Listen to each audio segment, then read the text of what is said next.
3, 2. Hey everyone! Hey everyone! Well, hey everyone! How are you doing? Welcome back to the Three Strangers podcast. I'm your host Ryan. I'm Nick. I'm Nick. That's Bill. Oops. I'm Bill. We like to watch horror movies together.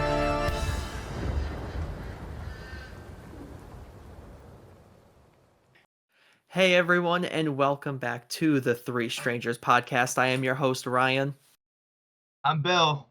And I'm Nick. and we are here to get Skinamarinked.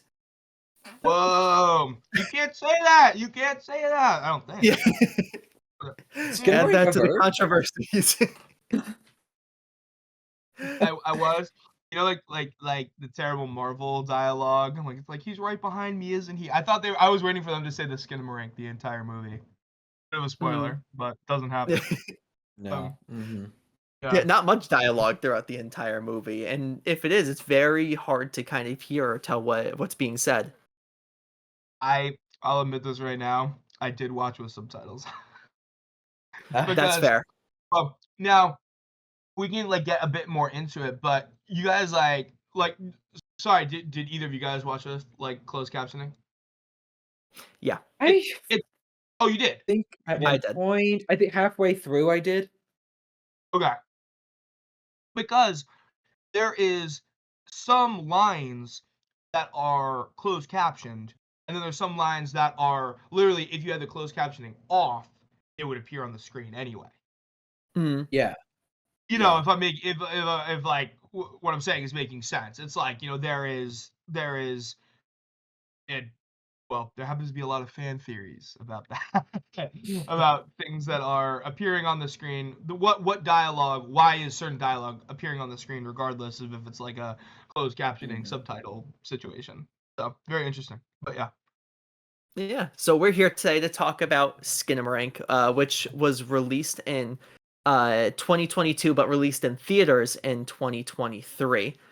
It's directed by Kyle Edward Ball, and it was made on a budget of $15,000.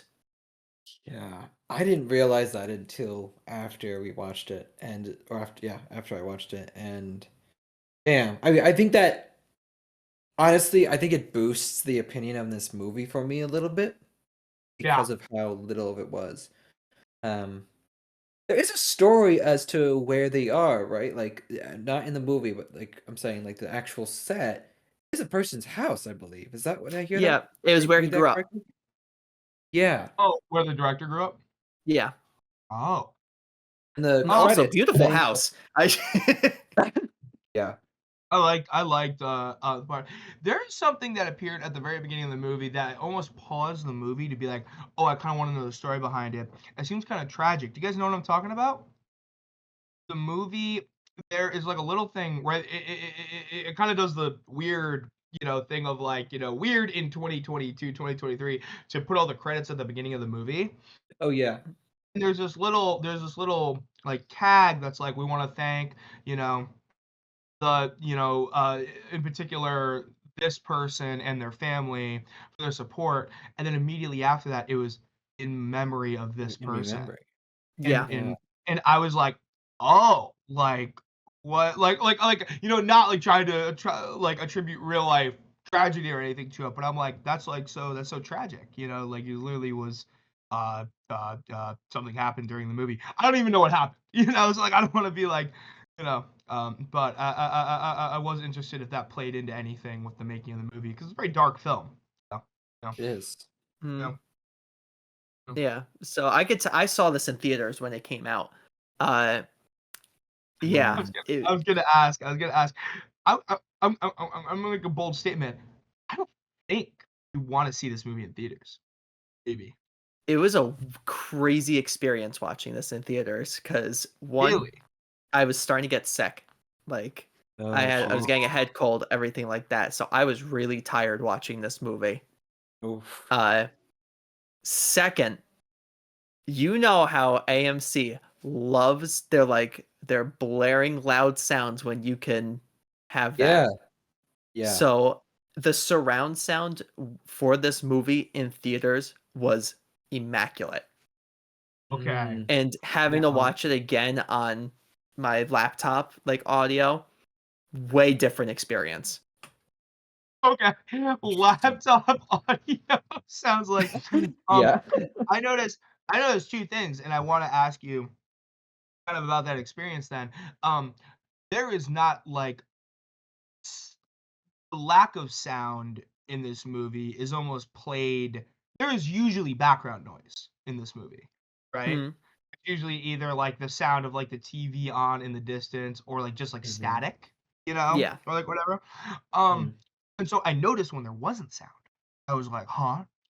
And something else I noticed, I like let the movie kind of run because I don't wanna give my thoughts, but there's a lot of shots that just happen, right? And like Mm, they just kind of like I'm like, ah, you know, okay, something crazy just happened. I bet like I can like run to the kitchen really quick and like, you know, like just put in some popcorn like in the thing. I'm Mm. like, I'm watching, I promise, like, you know, and everything. But I realized something really weird is that when I turned back around and I wasn't looking at the screen, but I could see like the screen like what it was doing to like the ambient light in the room. Yeah. And it was this really disorienting um um cathode ray TV effect with like the flickering blue. And like I mm, don't think Oh. if I even tried to capture it, but so often in the movie they have this flickering blue, right? Mm. Mhm. That occurs almost throughout the entire film as a result of the artifacting. You know, like the graininess of the film kind of like get like you know gives it this kind of like shuddery kind of appearance. Very very intentional. I'm just gonna I don't believe they would make that choice like unless it but the entire yeah, thing it's felt like it was CJ. cathode ray A lot tube. of it's CJ.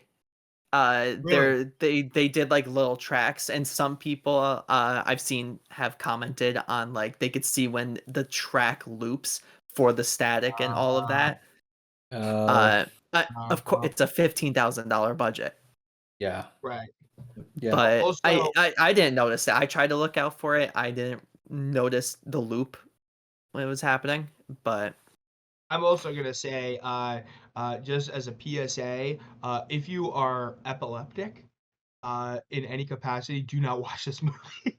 yeah, Yeah. There was some really intense, not like incredibly, but I would say a lot of stuff with the TV when Yeah. they're like watching the TV and everything. But we can sorry, I don't mean to dive into it. We can like kind of backtrack a little bit and kind of talk about what we saw, you know? Yeah, yeah. sure. So I think we could start saying our feelings about it. I like it. I think it's fine. Uh, Again, very experimental film. Yeah. Yeah. It's not going to be for everyone. I think this would be a really good film to have at like a party, like just to have on What? in the background, you know, Dude, just to have dude. you to look at something. Can I tell you? I'm just gonna full disclosure. This is as blue as I'll ever work, right? I was at a party last night. They were playing the Sydney Sweeney, Glenn Powell, Anything But You Yeah. film as like a background thing with no audio, right? Like it was projected like up on a thing with no audio. I too distracted with the thing. It was just too much. Not a good background movie. I'm not gonna say why I was distracted, but you can imagine. Um, yeah, it was too much. I believe Skinamarink though, with the exception of like a few really intense images, you know, like Mm. maybe would serve that purpose well. But what did you think, Nick? What did you think? I've got a hard disagree that it would be a good party background thing. I can see why, but I don't know if that would qualify it as a good background because of just how little is happening and how like it's not. I don't know. I think in some cases it could be a movie where like, oh, you don't notice it before because you just so happen to look at it in that 1 second. But I feel like because like you're not gonna experience the film authentically if it's just on in the background with no sound, or in a set where you can't hear it. Um, but I do agree it is an experimental film, and I feel like, and I think we'll talk about this, not to steal Bill's catchphrase, but we'll talk about it. I think yeah, the experimentalist of this film really sparks a conversation of what is effective and what is not, a little bit in horror. Something that I want to commend Skinamarink I'm not gonna come out and say um my concluding thoughts on it yet. That feels a little premature, right? But I also kind of want to talk about it with you guys. I think my opinion might change. I guess I kind of let you know I'm kind of on the fence. Um, it's really crazy though. The thing that I was most impressed at with this movie, um, is sometimes frustratingly, it's what you don't see. Yeah. Mm. There are a few moments in this movie though that I legitimately was very uh like, oh no, like, don't, like, the class, like, don't go in there, don't do that. Do you guys want to Mm. know? You want me to spoil what my most like, oh no, don't do that moment was? You want to Mm. guess? You want to guess when it was? Ooh. I was either the basement or Close, the knife. close, Yeah, I was gonna say the knife. close, close. No, it was the parents' bedroom Oh, scene. looking under the bed. Oh, Yeah. yes. Yeah, And at all that the point, like, what are you doing? It was I was like literally like I was like, "Don't do it. Don't do it." And I Mm, actually thought it was a really good choice because the expectation is that there's gonna be something bad under the bed, right? Mm. yeah. And to subvert that, right? And like make it Yeah. just as like a, changeover device of like what's like happening. Yeah, and Um have the mom spawn in, which right. we only hear her. We don't hear her, right? In the phone call in the beginning, we only hear the dad's point of view. Yeah. Right. Yeah, yeah. Mhm. Right. Yeah. No, it was very very intense. Um yeah. Like literally that was one of the only moments like in the movie where I was like, no, no, like like I was like cowering because like I literally thought, yeah, yeah, there was gonna be like something Yeah. terrible under the bed. It was gonna Yeah. be like a glimpse or something, like or like the thing that they do where it's like you get to see a little bit, but then it's like you're unsure if the character even saw it, you know? Mhm. Yeah. Like it's You almost wanna like be like, playing. "Look at that." Right, it's like, "Oh, you didn't see that, like, you like, we got to see more than them in, like, a moment." I thought it was gonna be something like that, but no, it was, yeah, it was just an effective moment for me. So, Yeah. Yeah. I think we could start talking about the movie in a little bit more detail and kind of going over some like moments, but I'll start with the beginning that uh the movie takes place in 1995, and we have two young children as our lead characters, Kevin and Kaylee. Uh, Throughout most of the film, we don't see either of their faces. We see them through like either their feet where they're walking, or like maybe like just like the very back of them. We never see a clear face on either of them, but we follow them, and we know that Kevin has an incident where he hurts himself, uh, which they attribute to sleepwalking. And we hear the dad call the mom and kind of say, "Oh, Kevin had an accident." yeah. Uh, this has led to a lot of theories about the movie that from this moment on, uh, the first theory is that Kevin is in a coma, and that everything from that first scene onwards is what he is imagining from the coma itself. Interesting. I Mm, I don't, I feel don't, I'm not a fan of that theory, but yeah. there is I could kind of see it. there is only one theory that I really like with this film, and I think it was pretty widely circulated. So I should say, I like like I'll just reveal it now, I guess, because it's maybe important to talk about it like in like the course of the film, is that I swear to God I saw this at the time, not having seen Skinamarink, but when Skinamarink was like big, like on like social media and stuff. Whenever it is the white lettering on the screen that is not part of the closed captioning, and it is like, you know, diagenic closed captioning, I heard that is when the Skinamarink is speaking. Mm, And I had that. I was like, "Oh, like why is there sometimes, why is it sometimes just naturally a part of the movie and sometimes it's closed captioning?" And then I Mm, looked up to confirm that that's what the theory was because that's what I remember hearing at the time. And it was nice watching it with that thing. And I think that that's true. I think that that's true. mm. I'm just gonna go ahead and say that that makes a lot of sense to me.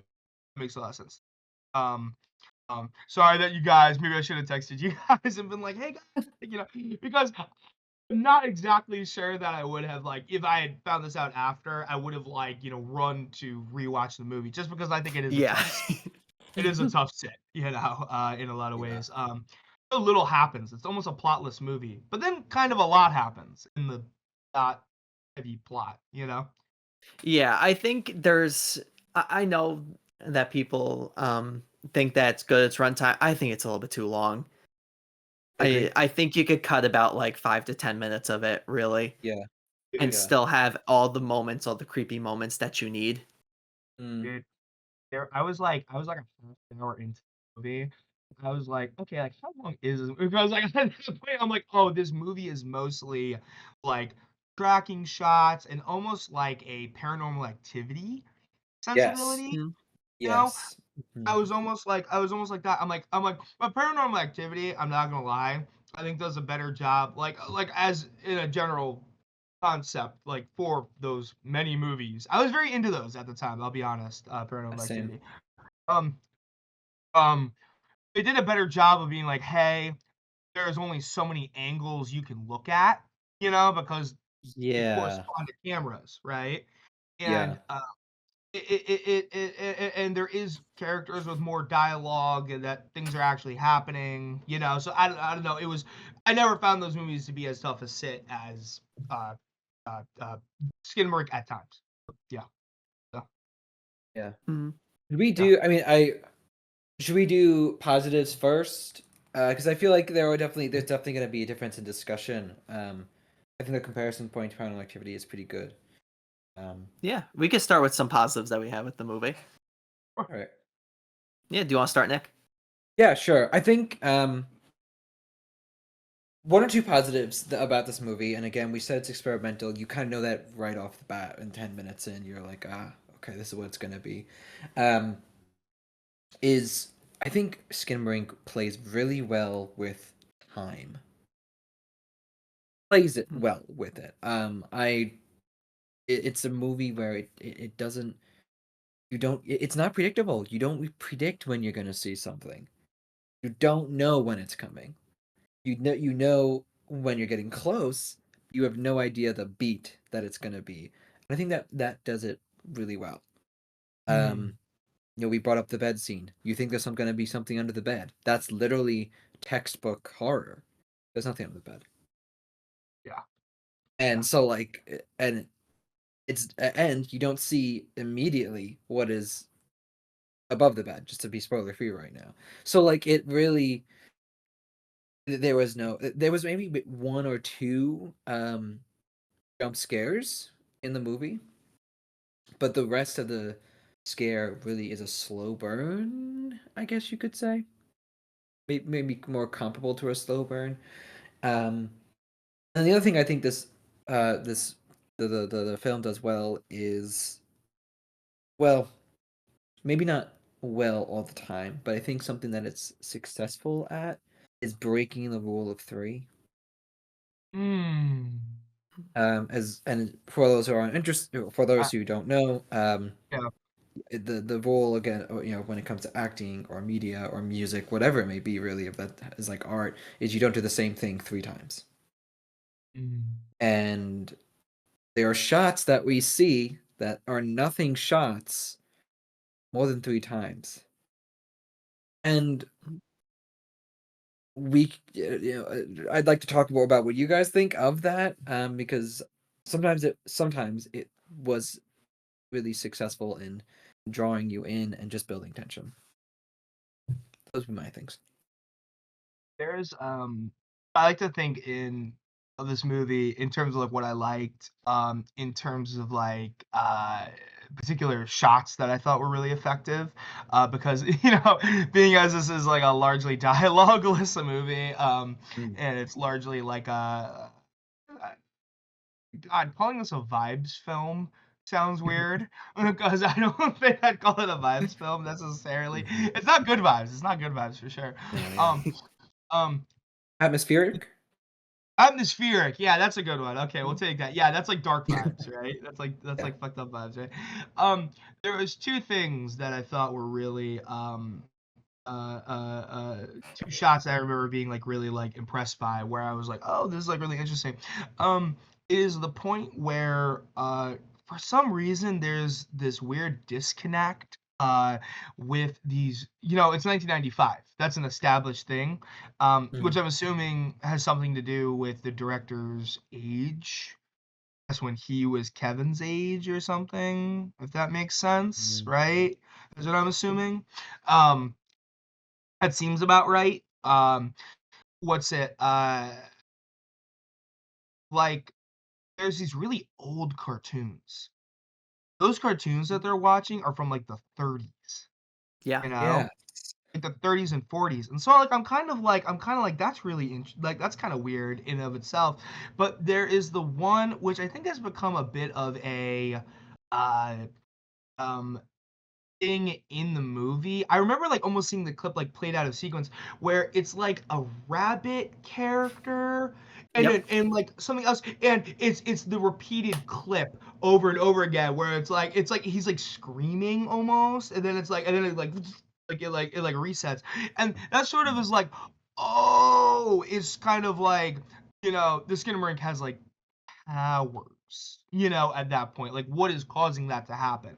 And it's like, oh, okay, well, there's like a supernatural entity that is like causing this like malfunction in the tape, such that it's like you're doing it over again. And for some reason, I found that really kind of scary because I was like, oh, well, okay, now we know for sure it's not like in the kid's imagination, and it's just kind of disturbing like sort of image and sound, and I thought it really worked. I thought it really worked. I'm Can trying I to jump almost in here quickly, Bill? yeah, please, please, please, please, Because please. I'll get it. Yeah. everything with the TV is reflected within the reality of the movie, every single cartoon, and that specific moment. And this is full spoilers now. I think we haven't really spoiled anything we just said at the start, but here's your warning for full Yeah. spoilers. At the end of the movie, after it has like the title, like the screen say that it's 572 days later. Yes, which is something I want to talk about, but Oh yeah. yes, right. Do you remember how you hear then Kevin screaming and then blood splattering? And then the blood's Mhm. gone. You hear screaming, blood splattering. That is in direct reference to that exact cartoon where you hear like the scream and the splat.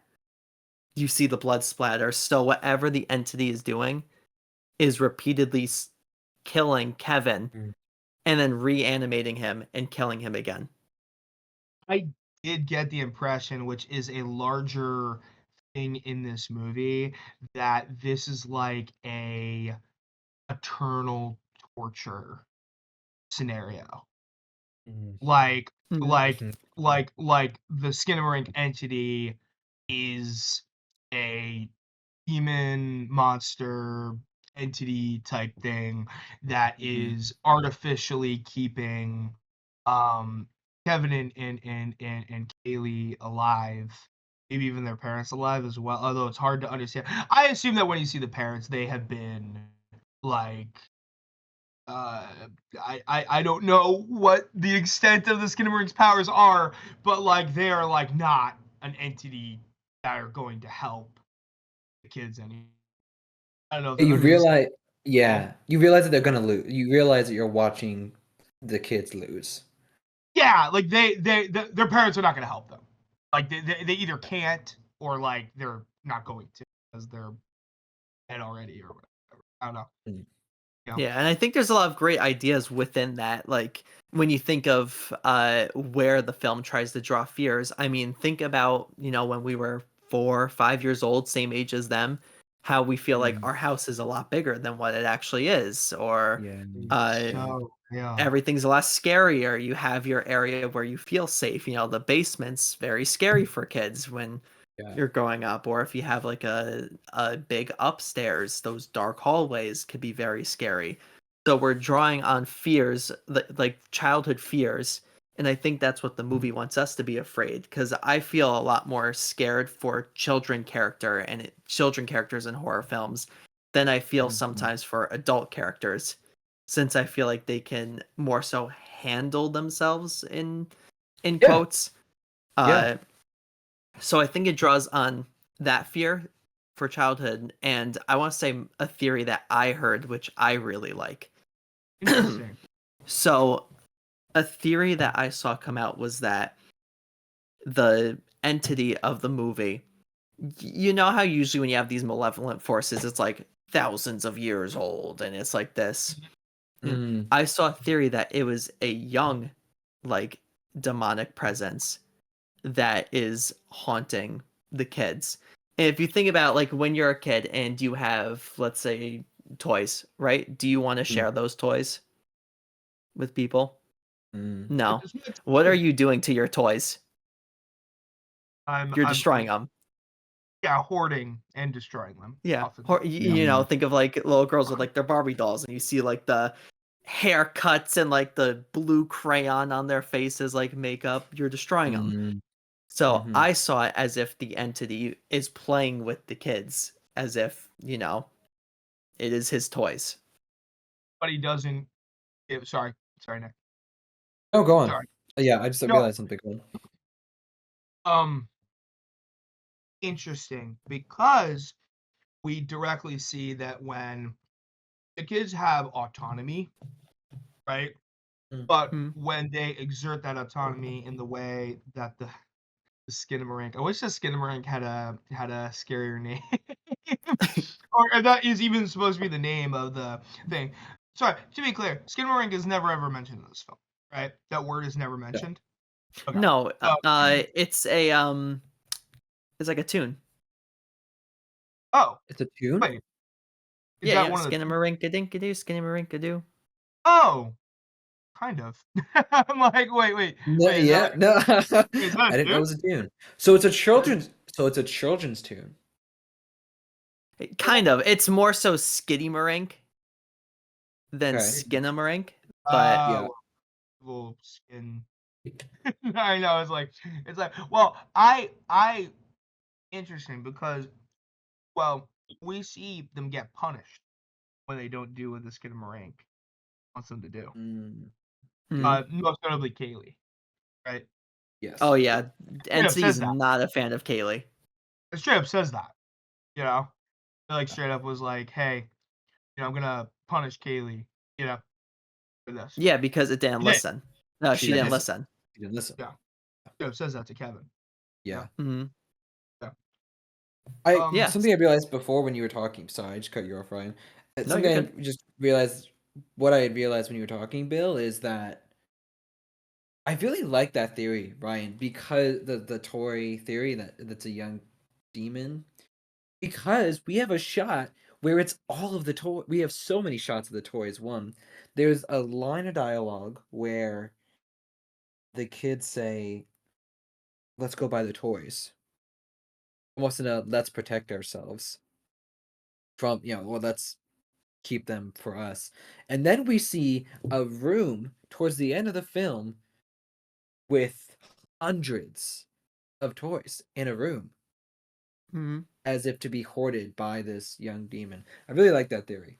Yeah. That's Also, I if you think think of like, uh, were you guys like Star Wars fans growing up? Yeah. Yeah. Yep. Okay. Did you guys I- reenact scenes as a kid? Oh Yep. yeah. Yep. Yeah. What is the Mhm. entity doing after it watches the cartoon with the? It's Well, reenacting the scene. Oh. that's kind of, something I'm actually kind of thinking about now. Because I heard a lot of people call out Skinnering for being like kind of plotless, right? Or like for being like very like an airy ambient film. Like you don't Yes, really know ambient, when yes. you just don't know when things are happening. Actually, now that I'm kind of thinking about it, you kind of do. Um, the thing with Kevin happens, right, where he falls down the stairs. Yeah. Mhm. A car is heard leaving. Presumably the father is going to wherever the mother is, or taking Mhm. something or I think whatever. taking Kevin to the hospital. So when we see, okay, when they come back, remember like there's dialogue exchange between Kevin and Kaylee that's like, oh, I can't find dad. Mhm. right? Yeah. But I guess where does that figure into the larger schema of things? Like, can't find dad after he comes back from taking Kevin to the hospital? Yeah, Like he should it's in the be. middle of the night. It's at the point where they can't find dad, it's become the middle of the night. Also, not for nothing, the mother is barely mentioned. And that Yeah. does kind of raise some questions like, was she, when he calls her, right, at the beginning of the movie, um, like, is she in their lives? Is she just working late? Do you have any insight into this, Ryan? Yeah, Like, so there's a line in the film by the sister Kaylee okay, where Kevin kind of says that theory that you said, like, oh, like maybe dad went with mom, and Kaylee says she doesn't want to talk about mother. I remember that line. She said, "Let's Yeah. not talk about mom." Why? Hmm. Why? Yeah. Is mom passed away? What do you I think? that's what I thought. I thought when the dad left, it was almost I think when I was watching, when the dad left, I was thinking, "Oh, maybe the mom got into a car accident and died, and the dad is there." And that's why I forget what the daughter's name is, doesn't Haley. want to Haley doesn't want to talk about her. Hmm. Yeah. Okay, so when Um, we are seeing the parents there in the bedroom, they're like just straight up not real, right? That's like they're a machination of Skinamarink to torture the children, right? Yeah. I'm kind of working with that. I'm kind of working with that. I'll be real. I think that mhm. makes the most sense. They're alone in the house. I think that's the best. You Yeah, know, and I think there are theories of the mom being dead. Remember how the mom, when she's the apparition in the bedroom, or we don't really know what I guess she is, how Mm, she tells Kaylee to like close her eyes and like look mm, into the like there's someone here. mhm. And do you remember how it points to the closet and you could hear the mom and then you start to hear like pain and like bones breaking? yes, Yes. I yes, think that could point towards yes. something tragic happening to the mother that maybe the sister knows, although she's still young, 6, but Kevin doesn't know. They didn't tell him. I was watching a closed captioning on as you guys know, and I was a little upset with the like sounds of bones breaking. I'm like, Mm. oh, okay, so it's straight up like because I don't think I would I have didn't. necessarily been able to tell.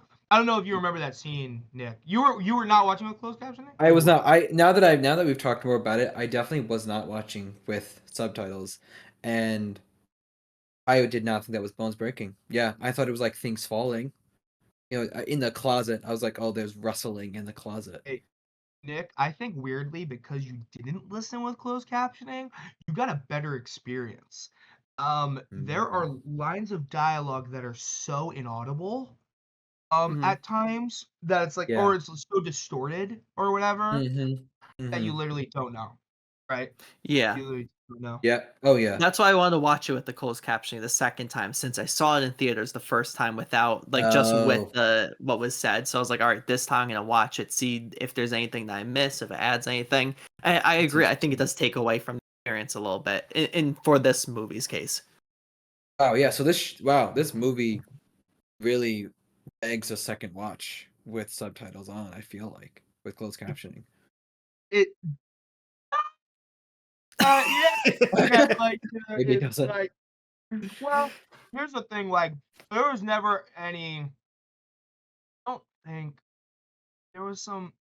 Man, it's so hard. You know what it is? Like, it's like I want to be to you guys. I'm like, oh, remember the shot where I'm like, "Ugh," there's like a lot of shots like that. I'm like, oh, remember where Mm. this? There's like a lot of like stuff. There is one point. I think it's after when Kevin weirdly. I think it's one of the weirdest scenes in the movie when Kevin calls 911 Hmm. Yes. after presumably he stabbed himself in the eye, Yes. Yeah. right? Under Which I the Somehow think not is crying. one of the scariest scenes in the movie. That portion, Yes. that was the part that kind of got under my skin a little bit. well, the Yeah. crying is really intense. Yeah. the yelling of it and everything. And it's just And out of nowhere the put the knife in your eye. Yes, the whisper. Mhm. Because it's not what you're used to hearing. You're used to hearing like a demon. If that's going to be said,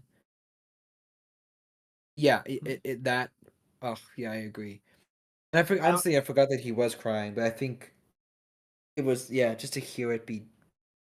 He stabs himself in the eye and then cries, but then he calls 911, and he isn't really. He's not wailing. If I remember that correctly, right? Or am I wrong? No, he just kind of says that he feels sick. That he, Yes. Yeah. yeah, Where was I going with that? Oh, yeah, I think that really like it's like the last sliver of hope that you have. It's like, oh, is he actually gonna call 911? But do you guys notice, and maybe you did, that he doesn't do it right away? He dials the number and then doesn't actually call. also something about that scene that kind of disturbed me. I had to run it back to understand what was happening. Um, because like the operator is like, hey, like stay on the line with me, hey, stay on the line with me and everything, right? Mhm. And then he drops the phone. When Yeah. he drops the phone, I didn't catch this the first time. I had to like be like, wait a second, the toy is now a phone. Or excuse me, the phone, fuck. yep, The phone is now a toy. It's a yeah, toy phone. Yeah. And creating one of the most iconic shots in the movie. really, really good. Well, okay. So sorry, I know what you're talking about, and I think that was Mm. one of the best shots of the movie. I think it might be Mm. the best, but I believe in this instance, it's like the receiver of the thing Yeah, because like it's like just like a phone, and then you see it's like a play phone, like doesn't actually like work, and then he asks the entity, "How did you do that? How yeah, did you?" it's the chatter telephone. Is that the Mhm. so sorry, the telephone in that shot, is that really what that's really implied to be the same phone that he made the 911 call on? Yes, Oh shit. Oh, Okay, I didn't so catch because then that. I didn't remember the get that. voice says that it does it, and Oh, it's like Kevin magic, he questions says, it. right? Yeah, and it tells Kevin that it could do anything. That is actually, I think, one of the scariest lines in the movie, the way it's delivered. I Mm. Yeah. And I'm like, ooh, it's scary. Yeah, I didn't like that. I didn't like that. I didn't like that. I mean, at that point, I'm gonna pardon my French. It's a little balls to the walls. You know, yeah, like it's. I think even Kevin is becoming aware of the situation that it's like, oh, like I'm like doomed, or like Doomed. whatever, like this is Mhm. like a powerful entity that has complete control over this house, and my parents aren't here, and Kaylee is incapacitated. So, Yeah. Mm. No hope. No more hope. oh, were you guys Can we scared? talk? But yeah, sorry. Go on. No, go. What were we scared about the what? Were you scared by the faceless Kaylee scene? I wasn't really that scared. I'm gonna come out and say it. Same. I want to. Okay, I can ask my question because this is relevant. Should we talk Sure. about maybe the downsides of this film a little bit as we're Downside. approaching Mm. that question? Yeah. Because I was not scared, and there were definitely some shots where I thought it would be more scary, and it wasn't. Maybe this is a hot take. I felt this way about the toy telephone. Whoa!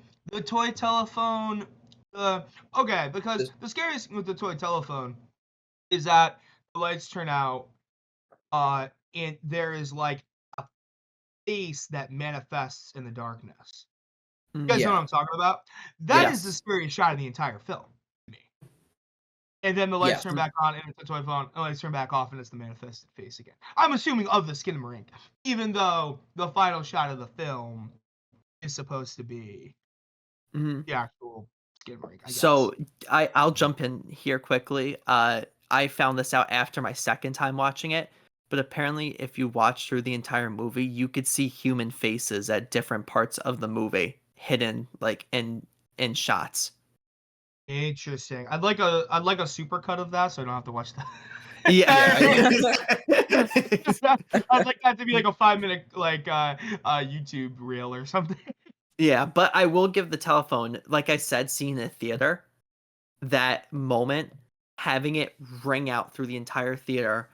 There was probably Oh. about like 12 people in the theater when I saw it. every single person jumped out of their seat It was Really? crazy. at that moment. What shot? It was What can that you- the telephone when it rings. Oh, Oh yes. yeah. Yes. I agree. Yes. Everyone I- and like it's being sleep deprived and like not feeling great and like kind of fading in and out. That moment, oh my god, that I jumped. Yeah. I have to say though, and I think this was just me personally. I agree. I jumped at the phone ringing. You know what ruins? This is gonna be a curveball. You know what ruins the telephone for me? The face. Toy Story 3. Oh, that's Ah, you're so real. You're so It's a character in Toy real. Story 3. So like So I real. jumped at it, right? And then I looked at it and I laughed. I was like, it's Toy Story 3. It's the villain, one of the villains from Toy Story 3. This is ruining it for me. This this totally is his brought me villain out of arc. it. Because this is Wow. 1995. Oh Wow. man. We just connected Walt all Disney, the dots. you've done it again. Wow. Mr. Disney, you've done it. I Mhm. the thing is that like I think like different parts like of the thing. Yeah, you are right. Okay, that really is the toy from Toy Story 3. Okay, that It is important. is. Yeah. And Um, so the face was the scary part, but what the phone was like, and the phone, yeah, sorry, go on. I'm cutting you off. I'm thinking about there's something weird that is omnipresent in this film, and it took me a little while to materialize why I thought it was effective, or like why I'm like, oh, like why we keep seeing like things. If you guys will notice, we never, almost hardly ever, see shots that are from like a level where it's like we're always seeing things like it's like the camera is on the floor looking up, right? Or Mm-hmm. like a three, like it's like it's like, sorry, like if you're like looking at like a room and there's like, the upper third, the middle third, and the lower third, we're almost never seeing the middle third, especially when there Mm. is a human character on the screen, right? Yeah. And it's taken to a really nice twist. And I'm gonna say at times that's annoying, but the part that really impressed me is I think a part right before the phone scene when Kevin goes upstairs for presumably, in our estimation, I guess, is the final time on the first day, right? Or something like Yeah. Is that. that with the when he gets the flashlight and he's walking on the ceiling or after? That really, it was the flashlight and he's walking on the ceiling. And Okay. I didn't quite understand what was happening at first, but then he reaches the door frame and he acts like he's like vaulting over the door frame that is like he is like straight up walking on the ceiling, right? Mm. Yeah. And I was like, oh, okay, so we're viewing it from this angle, Upside which is down. upside down, and I don't know, I thought that was kind of impressive because that doesn't happen in any other point in the movie, to my knowledge. So, um, right? No, I I think don't that's think, the only time trying to. but it's like, you know what it is? Like we've seen that shot like a million times in the movie, but that is the first time where it's like, oh, like just so you know, like that is the reality that the character is playing it. You know? Yeah. And I also want to add, I don't know if I ever said my positives about the film, but Oh, something Yeah, I do want to point out about it is mhm. I think the performances by the children are very good. Yeah. yeah. I They're guess very, mostly voice acting, right? yeah, A little bit a of lot of voice acting, and I think they do an excellent job of making me afraid for them. I Yeah. agree. Uh, I don't know. I do want to Yeah. mention that before we Yeah. say our negatives, but mine, like I kind of said before, I think it's too long by about 10 minutes. Yep. Mhm. I know it's trying to be very atmospheric, and it does repeat shots because you're like, oh, there's gonna be something in this shot now that never occurs. Um, Yeah. but who knows? It could be one of the faces in the background that we didn't see. Uh, but that, yeah, my biggest issue with this is it's way too long. I appreciate its moments when it does its like jump scares and tries to be scary. Mm-hmm. I think most of the time it's effective. Other times a little, and like you guys were hit and miss with the missing the face, the portions of Mm-hmm. the girl's face missing. Uh, but the moments like the knife in your eye, or Yeah. I think the telephone ringing are very, very effective. Yes. Yeah. Um, I will say this: every shot in the movie feels like it could be the shot just before something happens, Yes. Hmm. and because of that, I find this movie very fatiguing in a bad way. Mm. As in, Mm. I'm like, okay, because anything can happen at any point, and we're never offered any relief. It makes the scary moments less scary because I'm always wired up. If that makes sense. Yeah. I mean, hey, if you want to make a movie where everybody's wired up the entire time and you're supposed to be uncomfortable the entire time, Mm-hmm. right? If that's what you're setting out to do. I think that's what the movie does. I just don't know that it's effective horror. I'll be real. Um, Mm. and beyond that, this is like a little bit of like a weird thing. This isn't a positive or negative, but I'm interested to hear your guys' take on it. I feel like a lot of this is very much like a social media supported movie, if that Yes. makes sense. Because it was I saw released a little early, I think. That people had like an early. It was a leak. It was a Yeah. leak. oh, it's unfortunate. Um, Mm-hmm. I thought so there was a lot of images from this movie that I knew of going into it. One is the phone, right? And Mm. one is the toy phone. Um, one was the one cartoon. Just that there was old cartoons playing on the TV and everything. I believe some shots of the Legos, but something that I thought was gonna figure much more into the film that didn't really end up being much at all, and wasn't too much of the film at all, to be honest, was the disappearing doors and windows. Yeah. Oh yeah, only at the start. Only Only at the at start. that.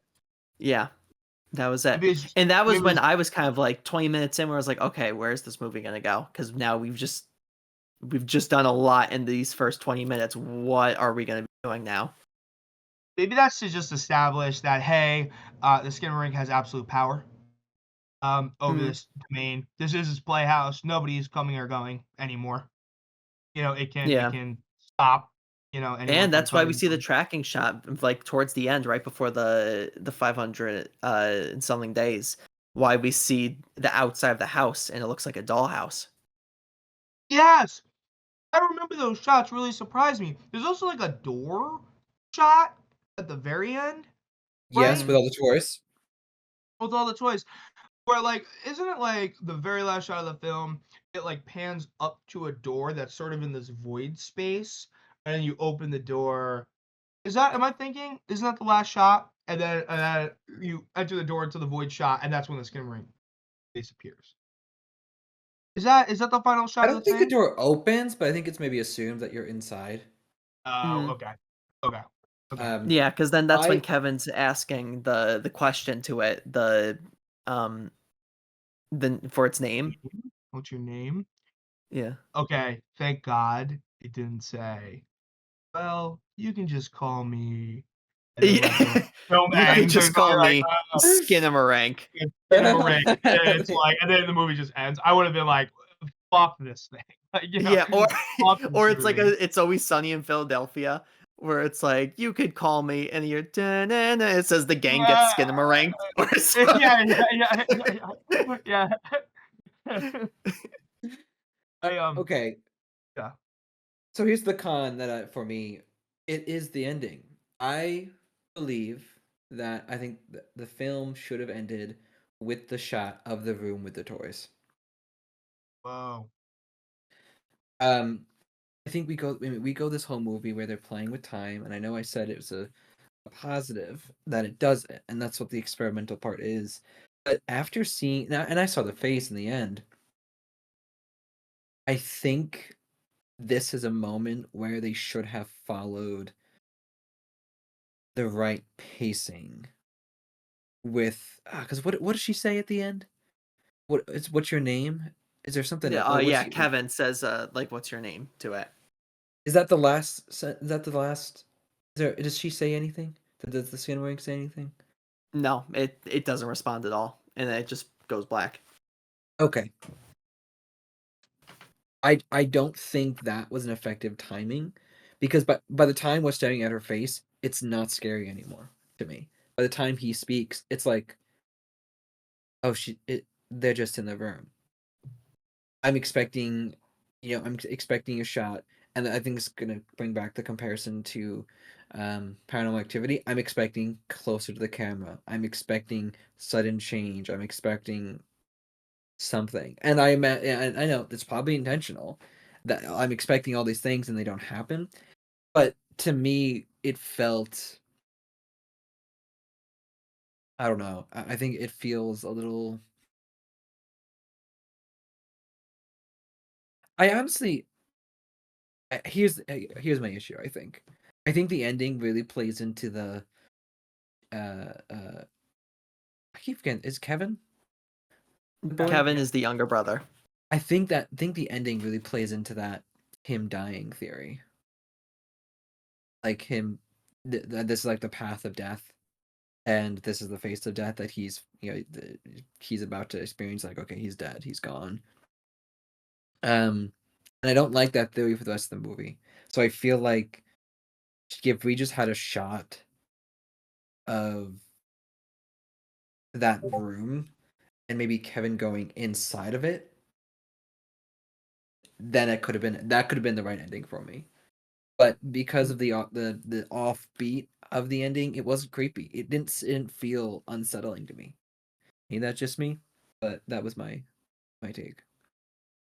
Really interesting to me because I don't want to say that I was super influenced by anything like when like this movie first, but I did have to look up where I was going to see this movie. Thank you Hulu. Thank you Hulu. Our sponsors Hulu. No. Yeah. Or Shudder. Or Shudder. Original. Shudder. I do not have Shudder. I've been meaning to do that. Maybe I'll steal your account, Ryan. I got you. No. Oh really? Oh, for real? Okay, we'll talk about it. I did not want to have to pay to see Skinamarink. Not that I don't think it's good, but like I'm glad that it happened to so happened that I was able to grab it off there. In that search for where I can watch it, I saw somebody mention similar things. I think something that you said, Nick, where you're like, oh, you have to watch this movie in the dark at night alone. You do. That's all true. Yes, That's all true. 100%. I would have gotten. I'm not so sure that I got a lot out of this movie. I think it was good, and I'd recommend it. But if any of those elements, if I watched it during the day, if I watched it with the lights on, if I watched it with another Not person, effective at all. not effective. Not effective. Really, actually. So I'm actually quite shocked, Ryan, that you said it was a good experience with other people around. In the theater.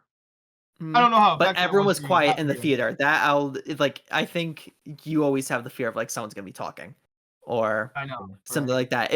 It was pretty spaced out, everyone, and it was like it was a good experience. I will give it that in the theater, and like with that surround sound and everything,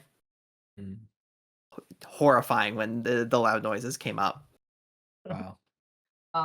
In my search though for like what is the most optimal, where can I watch this? What's the most optimal viewing experience? There was one other thing they said where it was like a very brief review from somebody on Reddit. They're like, yeah, I thought this movie was pretty good. However, it feels like the entire movie is leading up to this one really good shot at the end. And I was like, ooh, I kind of wish I hadn't seen that. I assume that there'd be a good shot at the end, but then it begs the question, what shot? What shot are they referring to? I hope they're not referring to the final shot with the face in the static field. I don't know that I really cared for that. I'm assuming they were talking about the telephone. What is the shot of this movie? I don't know. Yeah. I don't know. I think that's good. Yeah. Good for everyone, right? I mean, I think you have to determine what is the shot of thing. Unfortunately for me, it was the telephone. I'm sorry, Nick. I'm sorry that That's okay. Toy Story 3 brain. I remember. Sorry, I remember not to talk about Toy Story 3, where there was a really funny line from that character where he's like, "Sorry, Woody, they broke me." As in like he got like tortured into giving information, but also got broken as a. It was good. It was good. I like that. I like that. I like that he was also the communication thing. It did. It is really tough that that movie came out way before Skinamarink was even in pre-production. So Mm, had to have been on their yeah. brain weirdly. Yeah. So to kind of finish up, I just want to read a review on Letterboxd about this movie. Okay. Okay. Cool. That sums it up. Who's I would the- personally just Who's the reviewer? who's the it is David Sims. Okay. Okay. Is David this like a Sims. person or an actual reviewer? Or is this It just like a dude? says He's I would account. personally just turn the lights on and open all the windows and doors. Oh, as in like what's going on in the film. They're little kids. They're little kids. Told not to Yeah. go outside at night. Whatever. I understand. I understand where he's coming from, though. I'm assuming that by the time we're witnessing the events in the films, though, it's already too late. They're already Yeah, everybody and I love the reviews of people commenting like, "There's no doors. You can't do that." Yeah, you can't do that. Yeah. What's your guys? What is your guys' one sentence review for Skinamarink? I'm interested to hear that. Maybe one sentence is kind of. What's your short review? Skinamarink. Skinamarink means I love you. Wow. That's the song. Oh. I'm trying to think about what I'd have my rotten. I try to think about what I'd have my Rotten Tomatoes a buzzword, one word review or one sentence review to be. All right, I'll defer to you, Nick. Give me Okay, yeah. 10 seconds to cook. Give me 10 seconds to cook. I'll let you cook. I'd say Skinamarink is an experimental film in the point of view horror genre that sometimes plays well with time and being offbeat, Mm. but an entire film of being offbeat means that it doesn't feel in sync at the end. Mm. And then the last sentence is probably should whatever. I struggle to find the why in this film. The why things are happening. Okay. That's what I'd Yeah. say. Do you want my actual one sentence? What's your Yeah, actual yeah. one What's your actual one sentence? That this would be an absolute nightmare double feature with Lake Mungo. Get me out! Oh, Get me oh out! man, that would be Yeah. That would be depressing. that's a nightmare double feature to That do. is depressing. That is a nightmare double feature. I think my one sentence review of Skinamarink is while not particularly being effective as a horror film or really as a film in general, there is still enough here to enjoy, especially if you turn the lights down. Mm. My buzzword, Mhm. my buzz. Yeah. Yeah, yeah. No, I don't know what I'd letterbox. I had to. Oh, I had to put this on letterbox. Yeah. Three out of 5. I did 3.5. Okay, I could see 3.5. I wish you could do quarters. I give it 3.25. Me too. That 3.25. would be exactly what I would give it. Yeah. I wish it was quarters too, but I decided to give it the extra half for making me jump as much as it did. Not Yeah, half quarter for making me jump more than. so atmospheric. It's really I would give interesting. it 3.5 as well. Okay. Very Yeah. nice. I'm So interested on to that see- note, Yeah. Oh, sorry. I was gonna No, say. you I'm go, interested to Bill. see No, what no, this you go. director. I'm interested to see what this director does in the future. That's all I'll say. Yeah. Yeah. Because if he can do that much on such a small budget, imagine. Okay, Yeah. if you can do that much on 15,000, imagine if we give him 50,000. Yeah. Yeah, Like, still, like, imagine no if we money. get Still no him money. to direct a new Marvel movie. Sorry, I've seen so many edits where it's like characters in the Skinamarink world that like are like just from popular media, but the one that made me laugh the most was The Sopranos. Like you saying we're being tortured by some sort of fucking Skinamarink? Like, like it's like, hey, wasn't there a door over here before? Like, like, it's pretty good. It's pretty good. The It's one pretty that good. I saw was from Family Guy, where do you know That's a like good the one. meme that Pina, the horse is Yeah. here. It just goes Mhm. Pina, Yeah. and then the horse disappears with like the sounds with the thing. I'll have to send you guys some funny ones that I found back in the day. But it's scary to think that that was now like 2 years ago. Mm, Mm. Yeah, like Skinamarink was really popular online. But yeah, yeah. maybe our review is a little late, but hey, Oh, No, Yeah. I very think good. this is a really fun one to be able to discuss and talk about. But on that note, thank you all for watching. Thank you, Skippy, for editing. Thank you, fellas, for being here and for doing your thing as normal. Love having you on. Always We love it. happy to be here. Always happy to be here. Mhm. Just don't curse us to do this for all eternity, Ryan. Yeah, Please. I won't, because next time that we post is going to be our Valentine's Day special, the Love Cast. Oh, the Mm. love cast. That we're calling And it? I'll reveal that the movie we will be watching is Lisa Frankenstein. I'm very excited. I'm I- very excited. And all of our guests, hint hint, we're gonna have guests, are very excited to be watching it as well. Yeah. Yes. Yes. How many guests do we have, or is that to be revealed? 3, 4, 3. 7. Oh, so we're Yeah. gonna have. Three. Oh, there's gonna give me 6. All right, I'll have to time how much I'm talking during the episode. Okay, make sure that I'm not going crazy. I'm excited to talk about Lisa Frankenstein though. Yeah, and we could talk about my uh my experience with Catherine Newton in person. You Oh, met you met Catherine her. Newton?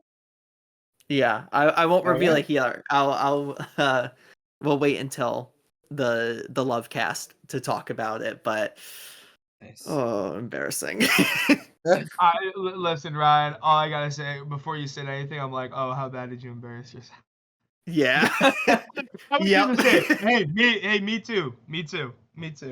Yeah. Folded. Yeah. All Oh, right. no.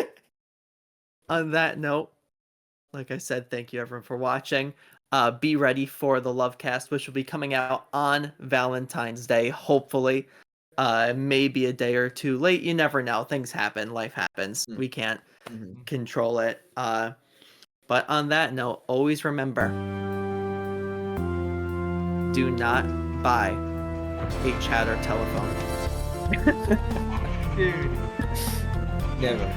Bye, everyone. See ya. I guess.